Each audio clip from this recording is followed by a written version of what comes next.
Hi, this video presentation uh, is with Adam Rose, and together we are going to be talking about the content of chapter 12, which is looking at e-commerce and the effect on the merchandising role. So, hello, Adam.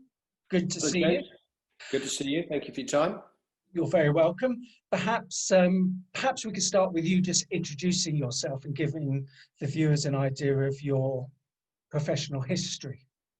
The main headline I would say is I've got over 30 years worth of retail experience, James, and the vast majority of that was spent with Debenhams, working through a successful period for the company through the late 80s through to the sort of early 2000s. And my main role and my specialism, if you like, has been merchandising. I'm very passionate about how the roles and the business evolved.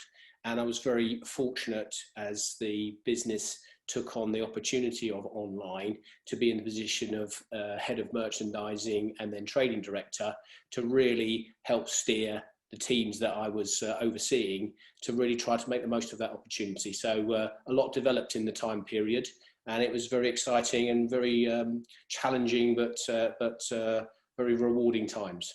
Absolutely. I'm sure I'm also ex-Debenhams as well, and I can remember that that almost golden period from the Burton Group takeover in the mid 80s through to about the late 90s, early 2000s. So Debenhams as a department store had, let's call it 100, 150 stores. Because obviously over the period of time they opened a lot of stores, so the number was fluid. As a legacy bricks and mortar business, how did e-commerce start to emerge within the day-to-day operations of the merchandising function?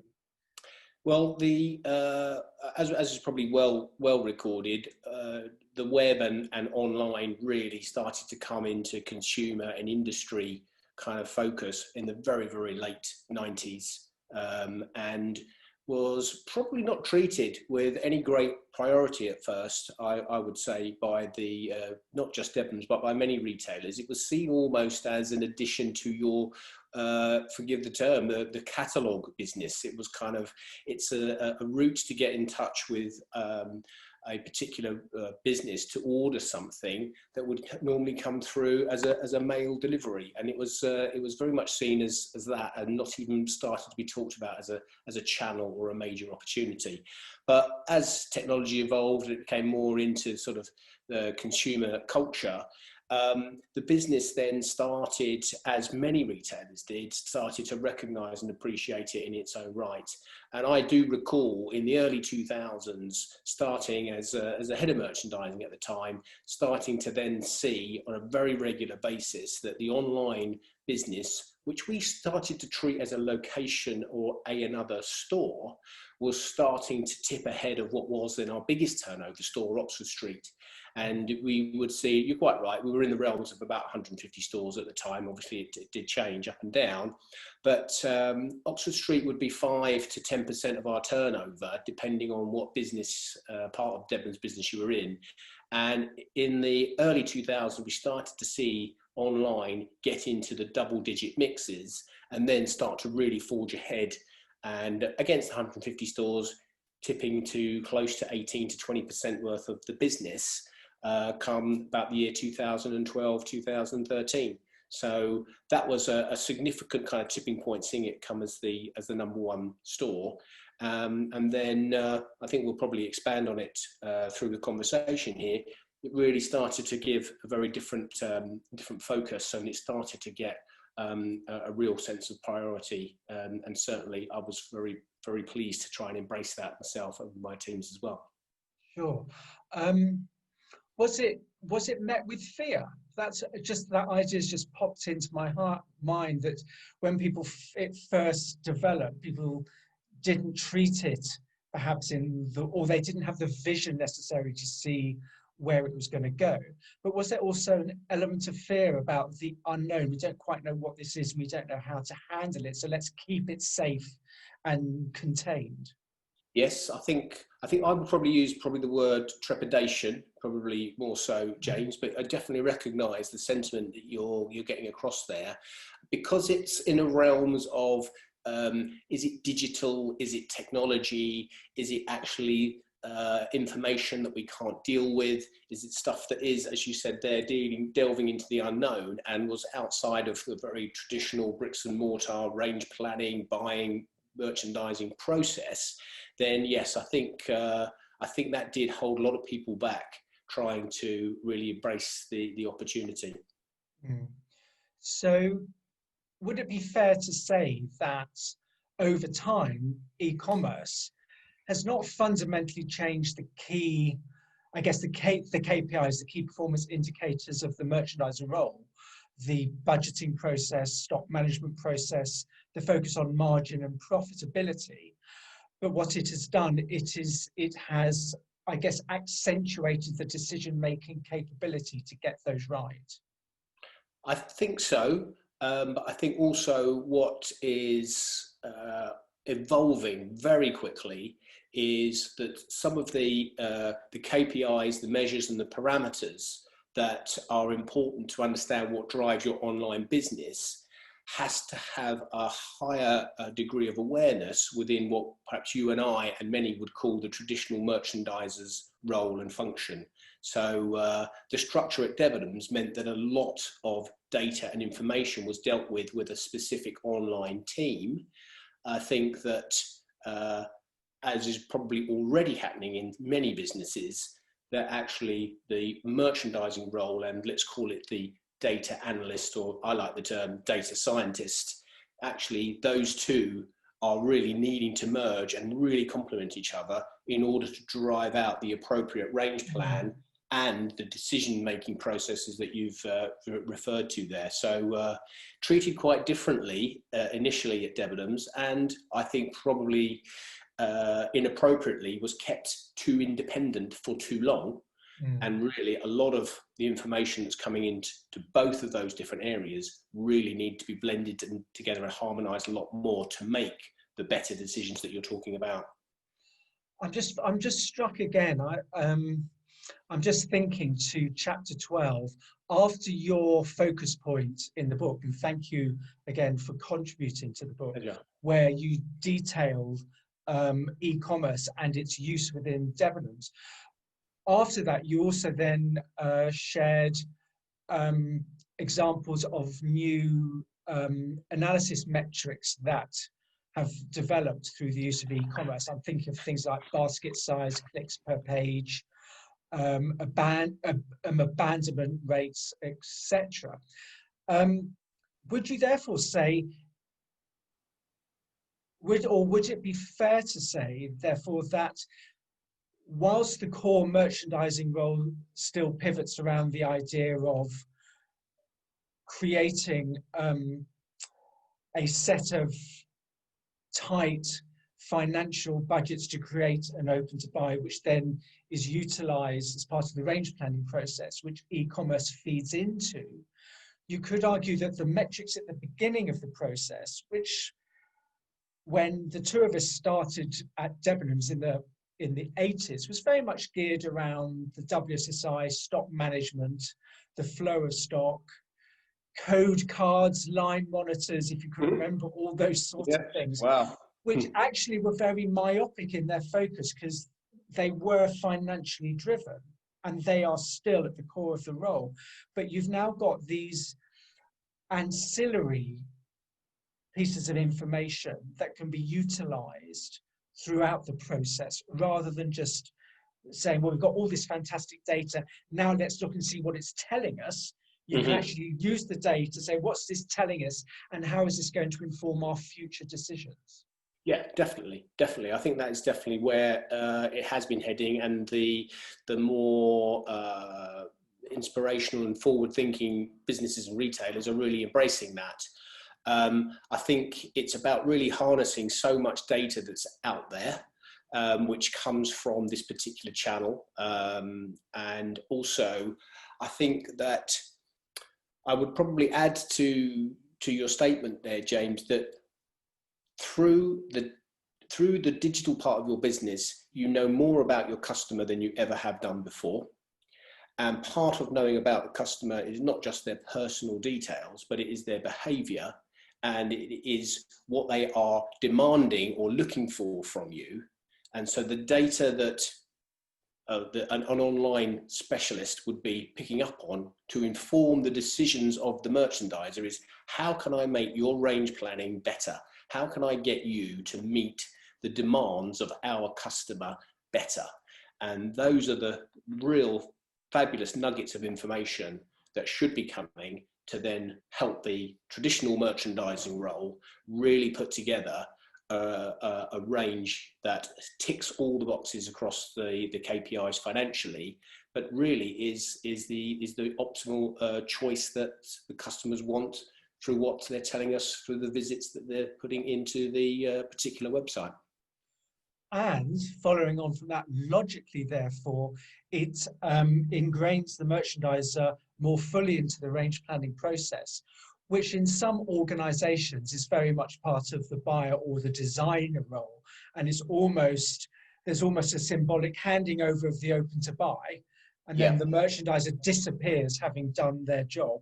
And then the buyer stroke designer own the range creation process. But actually what e-com does is it allows those three key players to actually work even closer together for a longer period of time.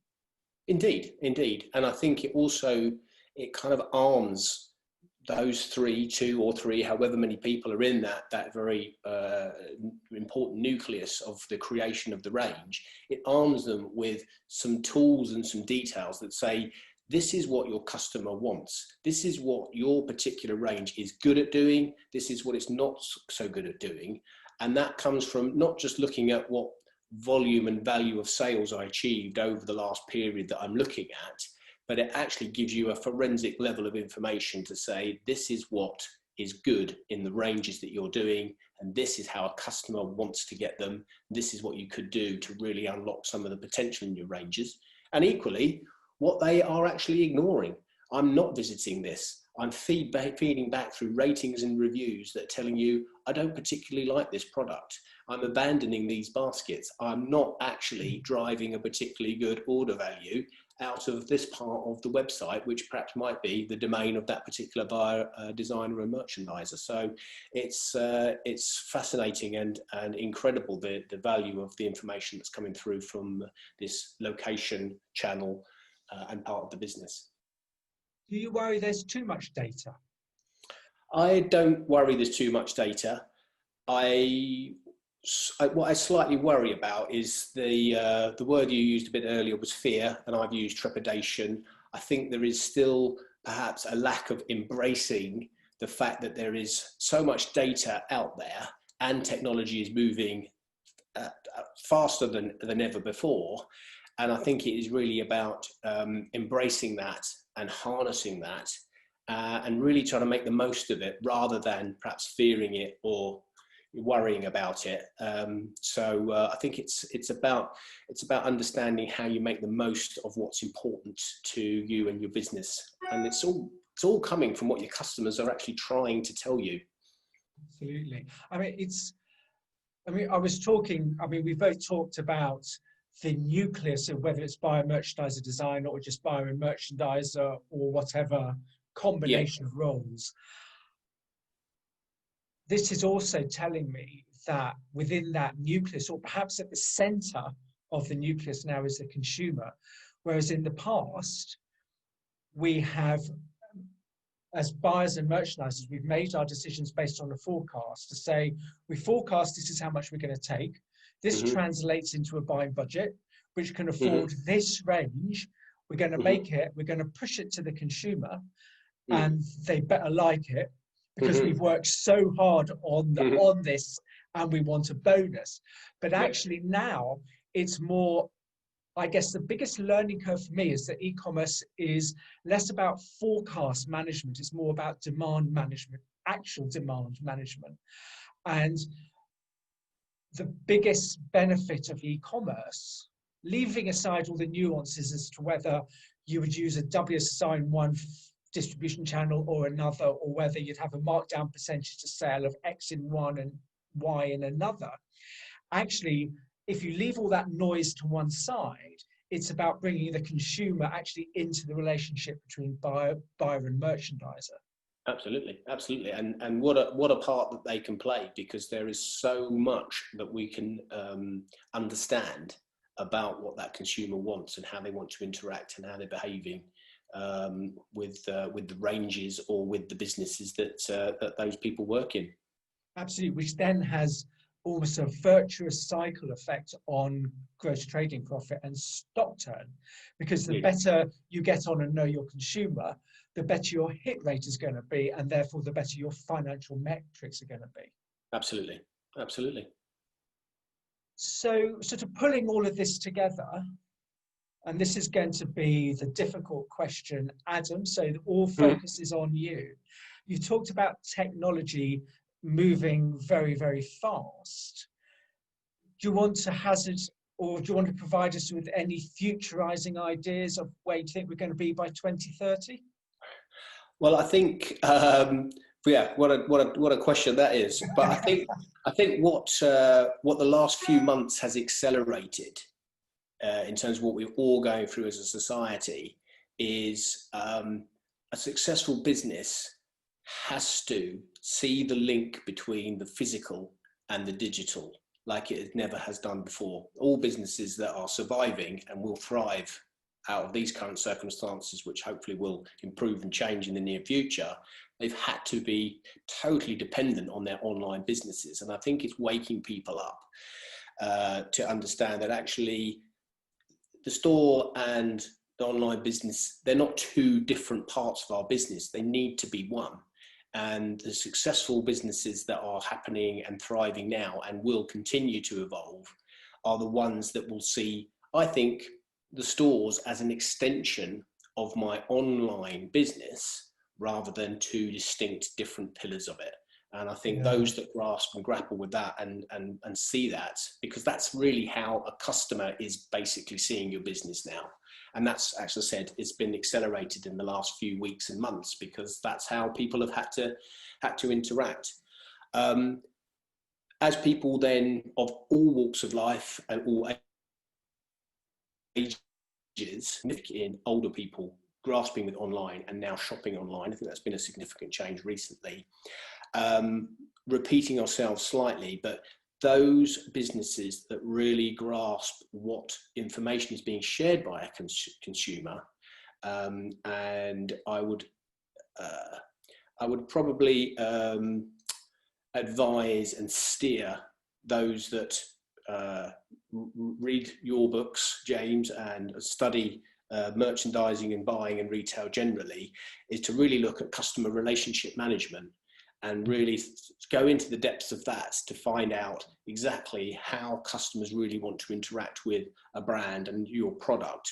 And then as social media continues to be an intrinsic part of everyone's life, that is actually becoming part of shopping and retail life more and more so every day. So the link between online and stores, customer relationship management, the cultural behaviors and everyone's interaction with social media, drawing all of that together is all becoming critically important parts of the buying and merchandising process as we know it. I think everyone should be embracing the data and the technology, and I think spending some time and effort as to how you might harness that would also be an important part of the merchandiser's toolkit. And that brings me on to something very briefly around how you structure the information that you have around your ranges. And that brings me into things like what's the hierarchy of your ranges around departments and categories? What attributes are you giving to your products? I would encourage students to look at product information management, to look at data and digital asset management, because they're all, if you map things out and understand how you want to make the decisions, then the data can start to conform into ways that help you to understand it, rather than it being this incredible cloud or maze of stuff that I just don't know where to begin with it. So perhaps I haven't answered your question as succinctly as you'd hoped there, but I think that store to online link, understanding what customers are telling you and then structuring your information, the retailers, the merchandisers, the businesses that do that best are the ones that are really going to thrive in an ever-evolving and challenging retail landscape. Very well put. And on that dynamic note, Adam, thank you very much indeed for your time. Pleasure. Enjoyed it. I'll just add at the end of this video, just to remind everybody, we are recording this during the COVID-19 pandemic, which is why Adam was referring to the need to change and reflect on the times that we've been through for the last 3 or 4 months, or it seems to be like it's been forever. But thank you very much. Thank you.